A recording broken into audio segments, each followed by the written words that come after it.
Mesdames, Messieurs, ouvrons ce point de l'économie avec l'information relative à la prolifération des huiles végétales non conformes qui inquiète le gouvernement camerounais. Depuis quelques semaines, la filière des oléagineux est en proie à de nombreux maux. Elle est confrontée notamment à l'importation des huiles végétales non conformes en violation de la réglementation en vigueur.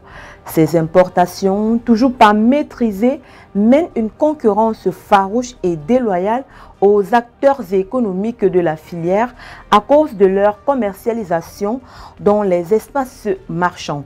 Bien plus, à en croire les hommes de santé, ces huiles menacent farouchement la santé des consommateurs. Vu le risque de ces huiles sur la santé des Camerounais, le ministre du Commerce Luc Margloire Baga Tangana a fait une note interdisant la commercialisation des huiles végétales en vrac. Charles Botoangon, le directeur général de la Nord, lui a emboîté le pas en rappelant aux promoteurs des industries de transformation de l'huile de palme qu'ils sont soumis au strict respect des normes existantes dans le secteur des oléagineux, notamment la norme NC 77 pour les huiles végétales, portant un nom spécifique enrichi à la vitamine A. Notant qu'avant cette abondance d'huile végétale non conforme sur le marché, la filière des oléagineux avait permis d'assurer l'approvisionnement régulier de l'industrie et du marché local, soit 18 000 tonnes d'offres et 13 000 tonnes de demandes. Avec ces difficultés rencontrées désormais sur le marché, les huileries de la première et la deuxième transformation ont de la peine à fonctionner, mettant ainsi au chômage de nombreux employés. Une situation qui a aussi entraîné une baisse des recettes pour tous et le non-paiement mensuel conséquent de la compte sur l'impôt de 2,2% du chiffre d'affaires et de la TVA. Les acteurs de la filière ayant pris de gros engagements financiers n'arrivent plus à les honorer. Restons toujours au Cameroun pour souligner que 700 000 tonnes de marchandises ont été exportées de l'Algérie pour le pays. Plus précisément, l'Algérie a exporté vers le Cameroun en 2022 un volume record de 719 600 tonnes de marchandises pour une valeur de 52,4 milliards de francs CFA. Le Cameroun, quant à lui, n'a exporté que 2700 tonnes de marchandises vers l'Algérie pour un montant de 3,3 milliards de francs CFA.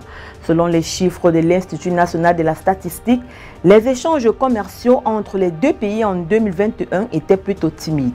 L'Algérie a exporté en 2021 vers le Cameroun 445 000 tonnes de marchandises, représentant une valeur de 19 milliards de francs CFA. Sur la même période, le Cameroun, lui, n'a exporté vers l'Algérie que 4 000 tonnes de marchandises pour une valeur en numéraire de 3,2 milliards de francs CFA. Entre 2020 et 2022, l'Algérie a principalement exporté vers le Cameroun du mâche-fer. C'est une matière première utilisée dans la fabrication du ciment et qui représente 97%, tandis que le Cameroun a exporté vers son partenaire du café pour 79% et de la pâte de cacao pour 19%. Les 120 millions de consommateurs de la communauté économique et monétaire de l'Afrique centrale, en abrégé CEMAC, restent un grand potentiel dans ces échanges avec le Cameroun. Au Congo, le ministre d'État en charge des industries minières et de la géologie, Pierre Oba, a reçu en audience le 6 octobre dernier son homologue gabonais Hervé Patrick Opianga.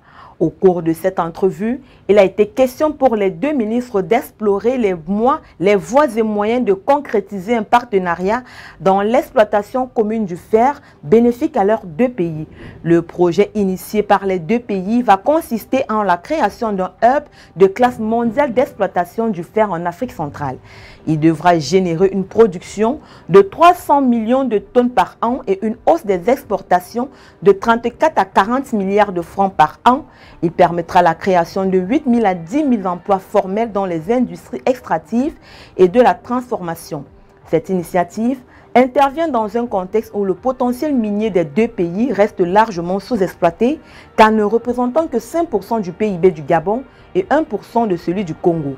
Aussi, afin d'augmenter la contribution de ces acteurs dans les économies, il a été décidé du développement de l'extraction minière à travers le lancement de nouveaux projets de renforcement de la logistique minière à la fois terrestre et terre-mer. Au Togo, suite à la plainte pour fraude fiscale et abus de confiance contre X, déposée en mars dernier par l'association Veille économique auprès du parquet qui avait estimé que l'association ne pouvait être lésée et ne pouvait donc prétendre à aucun préjudice, la présidente du Parlement togolais Yawa Tega a annoncé le 6 octobre dernier prendre ses responsabilités. La présidente du Parlement a décidé de former une nouvelle mission d'enquête sur les circonstances de l'utilisation des fonds alloués en 2020 pour le Covid-19. Ils sont 27 parlementaires pour cette mission.